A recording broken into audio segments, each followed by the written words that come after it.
Hello, Heights Church. My name is Toyin Ajirotutu, and I'm the facilities assistant here at Heights Church.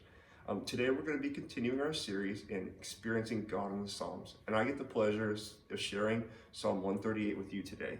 So it's a song of David, and it says, "I will praise you, Lord, with all my heart. Before the gods, I will sing your praise.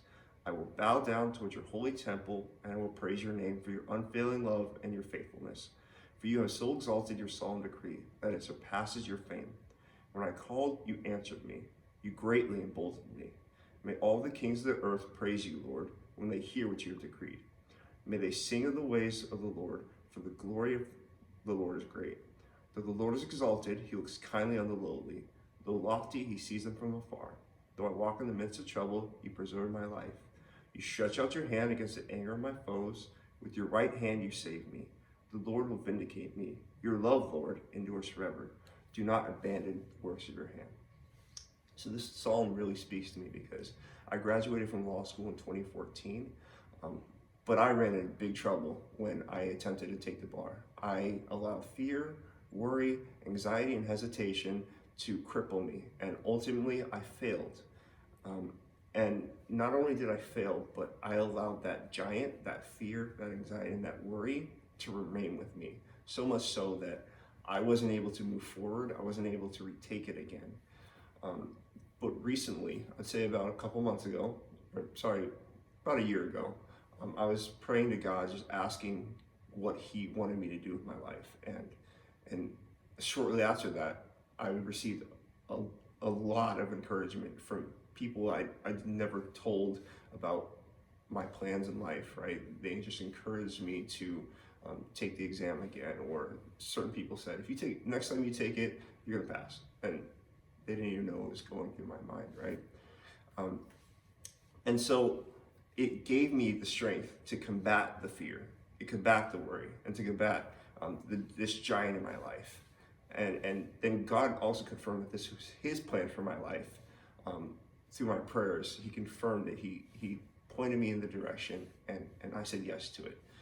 So long story short, I passed, and it was just a blessing to me and my life, and and I want to share it with you because I know that in your journey, in your faith struggle, you're going through troubles, and I want to encourage you that my journey took me 8 years in order to face my giant, to overcome my giant, and I know that you have your troubles too. So I'm asking you to turn those over, cry out to God, and ask for him to provide the healing into your life.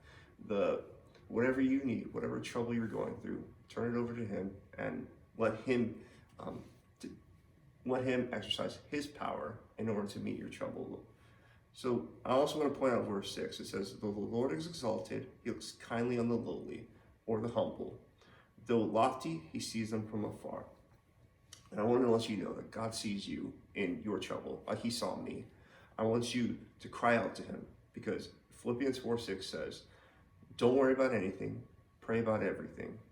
Tell God what you need and thank him for all he's done." So church, you can trust him that he's going to listen to you. You can trust him that he'll hear you when you cry out to him. And then the end of verse 8 is very interesting to me, because David says, "Do not abandon the works of your hand," right? David in this entire psalm has been lamenting that, God, you're great, God, you're good, God, you're powerful, right? But in the end here, he's pleading with God not to forget him, not to forget his troubles, right? Because David understands that ultimately, it's not David's call about what happens in his life. It's ultimately God. It's ultimately God's plan. It's ultimately God's power and God's decision on what he's going to do, what God's going to do, right? So again, my troubles took me 8 years, but I still have other struggles in my life, other troubles that are holding me back, that are weighing on my mind, right? And I try to turn those over to God, because I know that he's the only one capable of meeting those moments, turning those troubles into triumphs. So I'm continuing to cry out, but I want to encourage you that you can trust him too. You can cry out. You can seek him, because he loves you. He's for you. He wants good for you. And remember, verse 7 says, though I walk in the midst of trouble, the trouble that we all go through, right? It says, you preserve my life. You stretch out your hand against the anger of my foes, right? So live in that security. Live in the security of his power, that he can stretch out his right hand and that he can save you from your trouble.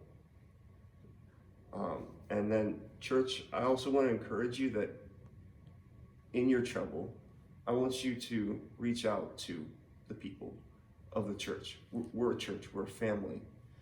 Share your troubles. Share them with your life group, share them with your church friends, or the pastors here at the church, because you don't have to go through it alone, right? Reach out.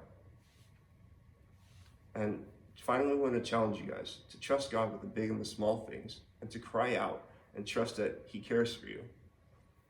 Anyway, church, I hope this devotional has been a blessing. Take care, and I'll see you next time.